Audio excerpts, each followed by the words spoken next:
Good morning, happy Monday. We are talking about playing the victim. This is big. There are victims in this world. I work with victims of crime, victims of domestic violence, victims of narcissist abuse, natural disasters. I work with so many veterans who have been wounded. They have not only a physical injury, they have a moral injury because maybe they did something that was against their conscience, plus the PTSD aspect of that. Those are all honest to goodness, those guys are victims. They are victims of circumstances, victims of their jobs. Okay. However, you cannot ride that horse to death. At some point, you have to stop. You have to consciously stop and say, I don't want to be a victim anymore. I want to be a survivor. You have to take control. As I have said a few 100 million times, you can have the bear can have you. Take control of your situation. Stop being the victim. Be the survivor. Turn that corner. In a lot of families, people were, honest to God, raised to play the victim. From age 0 to 10, 12. This is in my book, Emotions, Feelings, and Moods. From age 0 to 10 or 12. That's when you're learning all of your coping skills.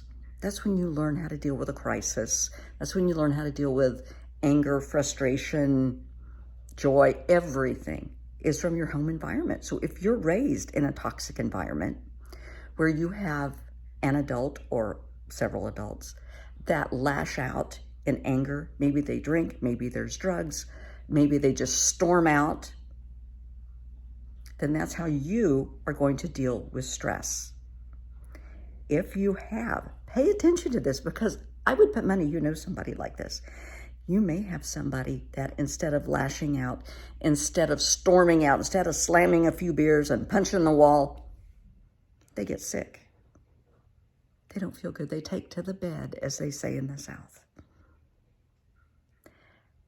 A little bit of it, it could be honest to God stress, because people do get sick from stress. But a lot of it is just attention-seeking behavior.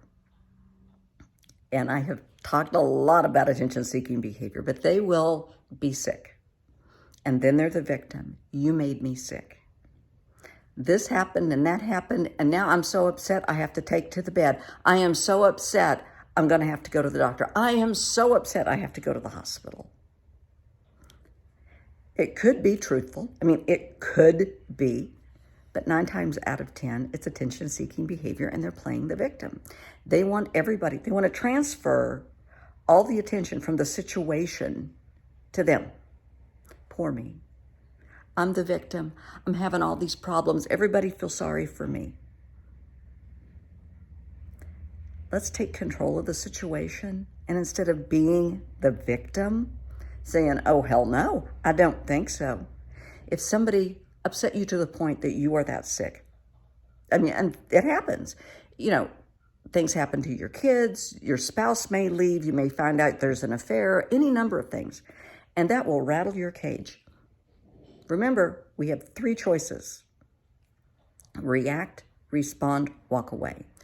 In this situation, take a few minutes, take a day, and just sit with it. Okay, this has happened. How am I going to deal with this? The reaction is when you let all the emotions take over and you become sick and frustrated and you lash out and, everybody made me so sick. This situation has just made me sick. I have to, take a pill or whatever it is that happens in that family. Stop, think, how do I really want to handle this? Generally, I want you to look at it as, oh, hell no. I don't think so. If y'all want to behave like that, but you're not going to do it around me.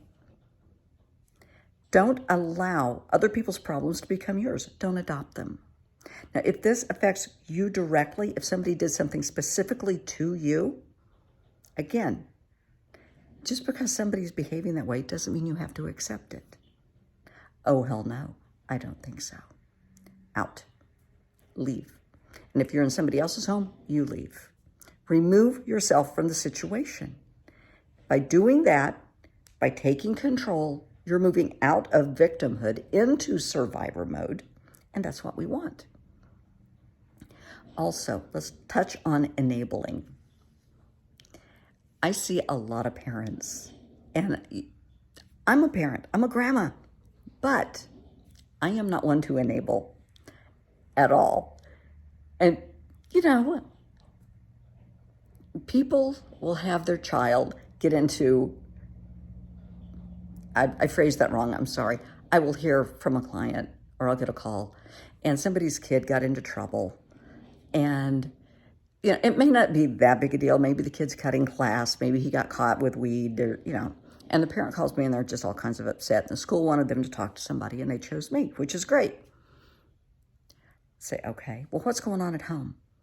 Oh, well, you know, we're having problems at home. So-and-so lost their job. We're really struggling. I'm working 2 jobs. And I mean, there's some serious home issues, and that's fine. But don't allow that to be an excuse for somebody to behave badly. No. We are all, each and every one of us, teach this to your child from ground up.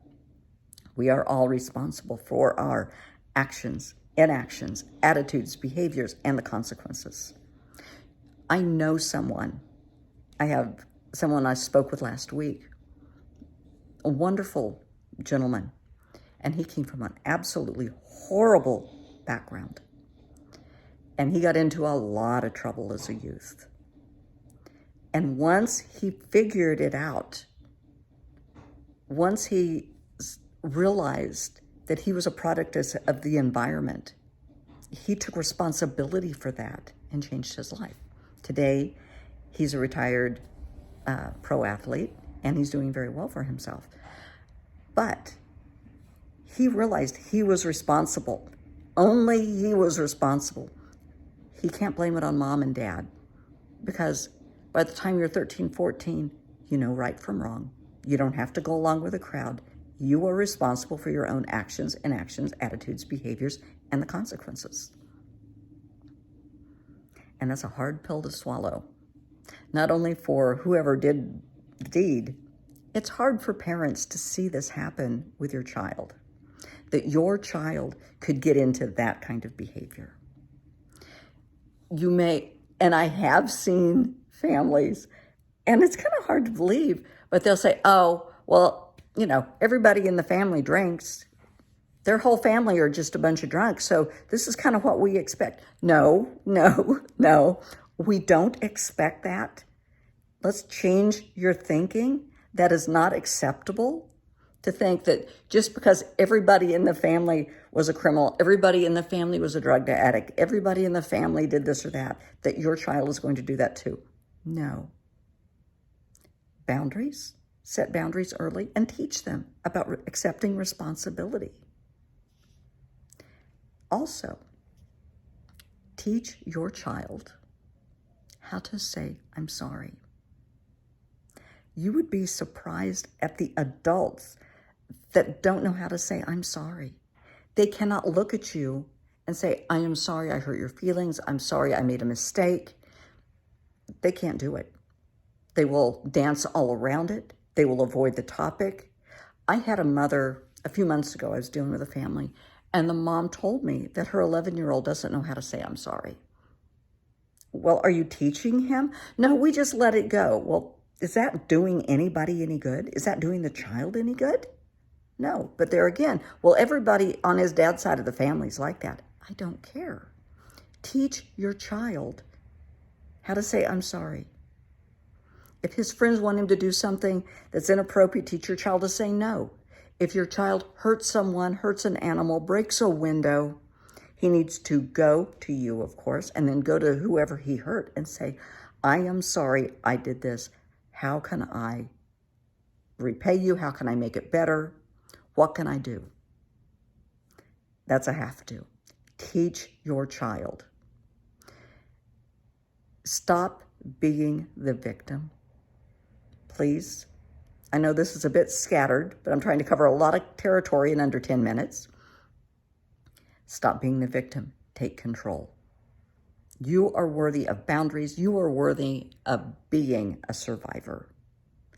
And to whoever hurt you or offended you, they need to say, I'm sorry.